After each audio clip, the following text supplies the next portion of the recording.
सहरी खाया करो, ये बरकतों वाला खाना है। सहरी ज्यादा, हाँ रोजा नहीं तो खराब होने का डर है। अब इसका मतलब नहीं कि रोटियों खेलन, भातों खेलन, दोस्तों खेलन, खीरो खेलन, खिचड़ियों खेलन, सब कोस कोस कोस यहाँ तक भी पानी, बोली पानी यहाँ तक। तो ऐसे ही खाने वालों को बेकार होगा। एक आदमी ऐसे ही रोजा रख के कर रहा था, तो हमने कहा कि अल्लाह का बंदा सहरी कम खाया करो। बोला हजरत हम मुख्तसर खाते हैं। तो मुख्तसर खाते तो क्या खाए, डिकार ले रहे हो? बोला कि 6 गो पराठा 1 किलो दूध, ये मुख्तसर है। फिर ज्यादा क्या होगा, ज्यादा क्या होगा। इसलिए मेरे बच्चों सहरी खाया करो। रमजान का इस्तकबाल कैसे करना है, रमजान का इस्तकबाल कैसे करेंगे, रमजान का इस्तकबाल कैसे करेंगे, कैसे करेंगे, कैसे करेंगे, इस महीने का इस्तकबाल कैसे करेंगे। पहले जमाने में एक गांव में एक इमाम साहब थे, लोगों को समझाया कि लोगों सुनो, रमजान आ रहा है, 1 महीना रोजा रखना होगा। सुबह 3 बजे भोर में खाना खा लोगे, शाम को फिर 6 बजे खाना होगा। कोई पानी में हाथ नहीं लगा सकते, कोई खाने में हाथ नहीं लगा सकते, वो आ रहा है। तो लोग सब कल की हो तो बहुत खतरनाक चीज आवे जियो। इमाम साहब पूछल कि किधर से आएगा। तो इमाम साहब कल की पश्चिम तरफ से आएगा। चांद के बारे में, चांद निकलेगा रोजा शुरू हो जाएगा, पश्चिम से आएगा। बोला चल ठीक है आने दी, हम लोग भी देख लेते हैं कैसे आता है। अब कुछ लोग लट्ठी उठी लेकर के शाम के टाइम बस्ती से बाहर निकल गया कि आने ही नहीं देंगे, आएगा कैसे। और इमाम साहब ने यह भी कहा था कि रमजान के बाद, रमजान के साथ में ईद भी आएगी, ईद भी आएगी। अच्छा दोनों को समझ लेंगे हम लोग। ये एक ऊंट वाला ऊंट लेके आ रहा था, इन लोग देख लिया, बोलो यही है, यही रमजान है। ऊंट के साथ में कोई ऊंट का बच्चा था, बोला यही ईद है। दे धुलाई किया है ऊंट वाले की उन लोगों ने, अल्लाह रहम फरमाए। तो इमाम साहब को पता चला, इमाम साहब ने समझाया कि लोगों अल्लाह के बंदो, रमजान का महीना है, रोजा रखो अल्लाह के हुक्म से, 30 रोजे रखना है। चांद देखकर रोजा रखो, चांद देखकर ईद मनाओ, ये अल्लाह का हुक्म है। तो बताइए गया कि रमजान रोजा एक ऐसा अमल है, बंदा अगर करे, बंदा अगर इस रोजा का अमल करे, रोजा रखेगा, अल्लाह इसका इनाम अपने हाथों से देगा। अल्लाह इसका इनाम अपने हाथों से देगा अपने बंदे को।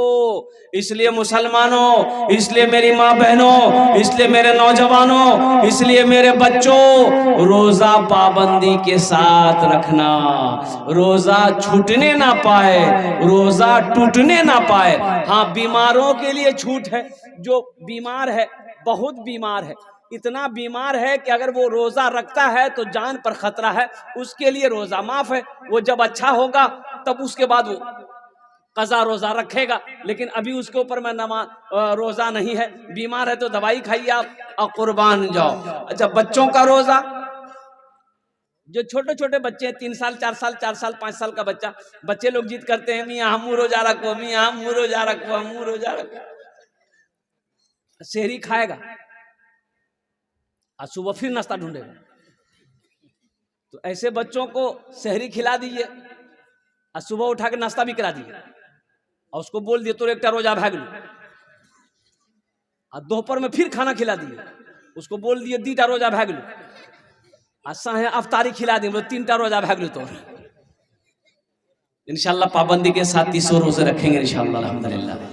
अल्लाह इन हाथों को उठवाना मेरा काम था। अल्लाह हमारे नौजवानों के, हमारे बुजुर्गों के, अल्लाह हम सब के दिलों को बदलना तेरा काम है।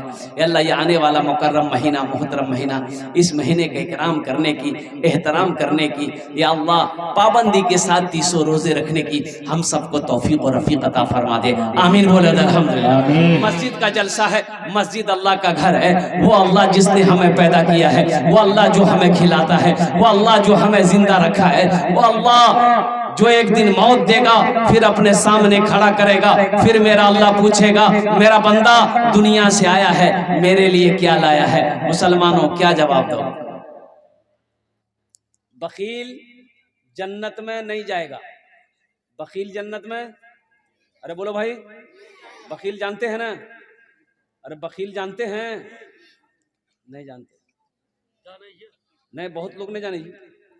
ये बखील, बखील के 4 क्वालिटी है। क्या क्वालिटी है बोलो? बखील कितना हुआ?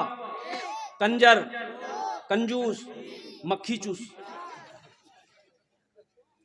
बखील के 4 क्वालिटी है। इसका असल नाम जो बखील का जो माने कंजूस, कंजूस आदमी, बखील आदमी, मक्खी चूस आदमी, कंजर आदमी। ओहो, तोर खेलता तोरा 1 टका नहीं खेलता। जन्नत में नहीं जाएगा। कंजूस जन्नत में, अरे बोलो भाई, कंजूस जन्नत में नहीं जाएगा। अल्लाह के रसूल ने इरशाद फरमा दिया। तो सहाबा ने अर्ज किया, या रसूल अल्लाह, अगर वो नमाजी हो, नमाज पढ़ता हो, तो अल्लाह के रसूल ने इरशाद फरमाया, जितना नमाज पढ़ना हो पढ़ ले, अगर वो कंजूस है जन्नत में, अरे बोलो भाई, जन्नत में नहीं जाएगा। दूसरे सहाबी ने कहा, या रसूल अल्लाह, अगर वो रोजा रखने वाला हो, तो आमिना के लाल ने इरशाद फरमाया, जितना रोजा रखना हो रख ले, अगर वो बखील है, अगर वो कंजूस है, अगर वो मक्खी चूस है, जन्नत में नहीं जाएगा। तीसरे सहाबी ने कहा, या रसूल अल्लाह, अगर वो कुरान पढ़ने वाला हो, तो रसूलुल्लाह ने फरमाया, जितना कुरान पढ़ना हो पढ़ ले, अगर वो कंजूस है जन्नत में, बोलो भाई, जन्नत में। तो बखील बने, बखील कंजूस बनने में फायदा है कि सखी बनने में फायदा है? सखी बनो, सखी बनो। मेरा अल्लाह सखी है, सखावत को पसंद करता है। मेरा अल्लाह कहता है, मेरा बंदो, मैंने तुम्हें दौलत दिया है, मैंने तुम्हें माल दिया है, मैंने तुम्हें पैसा दिया है, मैंने तुम्हें सोना दिया है, मैंने तुम्हें चांदी दिया है। मेरा बंदा, मैंने तुम्हें दौलत से नवाजा है, मेरे रास्ते में खर्च करते रहो।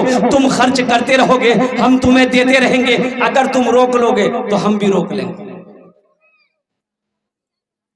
एक बात याद रखिएगा, जो अल्लाह के रास्ते में खर्च नहीं करता है ना, अल्लाह उसको डॉक्टर के यहाँ भेज देता है। कहाँ भेज देता है? डॉक्टर के यहाँ। और डॉक्टर उसको अल्लाह के यहाँ भेज देता है। बोलो जा, झमेले खत्म है। सखी बनो। मदीने में एक आदमी के घर में बच्चे की विलादत थी। गरीब आदमी था, गरीब आदमी था। तो दाई आई, तो दाई बोली कि ऐसा करो, थोड़ा शहद मिल सकता है? ये बेचारे बोले, शहद तो मेरे पास में नहीं है। बोला, पड़ोसी से मांग लो। पड़ोसी के यहाँ गया शहद मांगने के लिए, तो पड़ोसी ने कहा कि मेरे पास भाई गरीब आदमी, हमारे पास शहद कहाँ मिलेगा। दूसरे, तीसरे, चौथे, पांचवे पड़ोसी के यहाँ गया, लेकिन किसी के यहाँ शहद नहीं मिला। तो एक आदमी ने कहा, तुम्हें शहद चाहिए? बोला हाँ। बोला, सुनो, मदीने से बाहर निकलो, ये काफिला आ रहा है, उस काफिले में तुम्हें शहद मिल जाएगा। उस काफिले में तुम्हें, ये निकले तो देखते हैं कि 100 ऊंटों का काफिला आ रहा है। सबसे पहला ऊंट जो वाला जो था, उसको हाथ दिया, भाई रोको। रस्सी खींचा, ऊंट रुक गए। क्या बात है? ये गरीब आदमी कहने लगा कि भाई, मेरी बीवी को बच्चे की विलादत है, थोड़ा हमको शहद चाहिए, मिलेगा? तो ऊंट बान ने कहा कि हाँ मिलेगा, शहद तो है, लेकिन अमीर से पूछना होगा। बोला, पूछ लीजिए, आप अपने अमीर से पूछ लीजिए। तो ऊंटबान अपने अमीर से पूछा कि हजरत, इसको थोड़ा शहद चाहिए, दे दूं? तो एक ऊंट पर 2 घड़ा, 2 बरिया, अरे घड़ा जाने नहीं, बरिया शहद का यूं बंधा हुआ था, पीठ पर बैलेंस किया हुआ, एक घड़ा इधर, एक घड़ा इधर। तो अमीर ने कहा कि ऐसा करो, एक घड़ा शहद का खोलकर इसको दे दो। तो ऊंटवान ने कहा कि हुजूर ये थोड़ा मांग रहा है। तो अमीर ने कहा कि वो अपनी हैसियत के मुताबिक मांग रहा है, हम अपनी हैसियत के मुताबिक दे रहे हैं। सुभान अल्लाह बोला तमाशा। वो अपनी हैसियत के मुताबिक मांग रहा है, हम अपनी हैसियत के मुताबिक दे रहे हैं। एक घड़ा शहद का खोल के दे दो। तो ऊंटवान ने कहा कि हजरत एक घड़ा दे देंगे तो दूसरा घड़ा हम लोग ऊंट पर कैसे लेके जाएंगे, बैलेंस गड़बड़ा जाएगा। तो अमीर ने कहा कि दोनों घड़ा दे दो। क्या दे दो? दोनों घड़ा दे दो। तो ऊंटवान ने कहा कि हजरत दोनों घड़ा दे देंगे तो ये लेकर जाएगा कैसे? तो अमीर ने कहा कि ऊंट भी दे दो। जानते हैं वो अमीर कौन थे? खलीफा सोम दामाद मुस्तफ़ा हजरत उस्मान गनी रदी अल्लाह ताला अन्हु थे। मुसलमानों सखी बनो,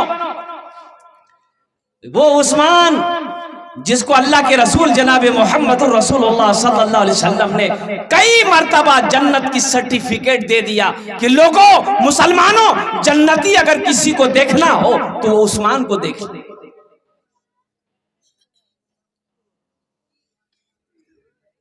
कुछ लोग कुट जमा कर रखते हैं, कुट जमा करके रखते हैं, जमा करके रखते हैं, जमा करके रखते हैं। योहा बैधक, योहा बैधक, योहा बैधक, योहा बैधक, योहा बैधक, चौरों कोठी में टाका, सब छोड़कर चला गया। मौत आई मर गया, मौत आई मर गया। अच्छा पता चला एक आदमी, वो मुफलसिया आदमी था बेचारा।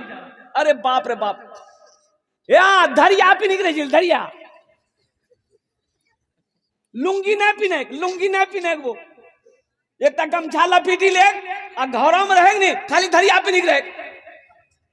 लोग समझ नहीं, इतना कमा रहा है अल्लाह का बंदा, लुंगी काहे नहीं खरीदता? ईदो बकरीद में लुंगी नहीं खरीदता था वो अल्लाह का बंदा, गमछे पहन के नमाज पढ़ता था। जानते हैं कोई औलाद नहीं, बीवी भाग गई, बीमार हुआ बीवी भाग गई, मिल में काम करता था, मुर्गी पालता था। जब वो मरा तो एक काम किया अल्लाह के बंदा ने कि मरने से पहले अपना घर जमीन मस्जिद में हवाले कर दिया था, मस्जिद को दान कर दिया। जब वो मरा उस घर की तलाशी ले गई, आप यकीन नहीं करेंगे 37 लाख रुपया उस घर से मिला। मुर्गी के खुरी से पैसा निकल गया, चौरक बोरा से। या अल्लाह बढ़िया घर आओ ग्राम टाका न थी नटी, जिंदगी भर गमछा पे निकले। क्या फायदा ऐसे पैसे से? ऐसे पैसों से क्या फायदा है? मेरे भाई, मेरा अल्लाह सखी है। मेरा अल्लाह कहता है मैंने तुम्हें दौलत दिया है, मैंने तुम्हें माल दिया है, मेरे रास्ते में खर्च करते रहो, दीन के कामों में खर्च करते रहो, मस्जिद मदरसा में खर्च करते रहो। तुम खर्च करते रहोगे, हम तुम्हें देते रहेंगे। अगर तुम रोक लोगे तो हम भी रोक लेंगे। तो इंशाल्लाह खर्च करेंगे मेरा भाई। कितने लोग खर्च करेंगे? हाथ उठाओ इंशाल्लाह अल्हम्दुलिल्लाह। हाँ, सखी बनो, सखी बनो।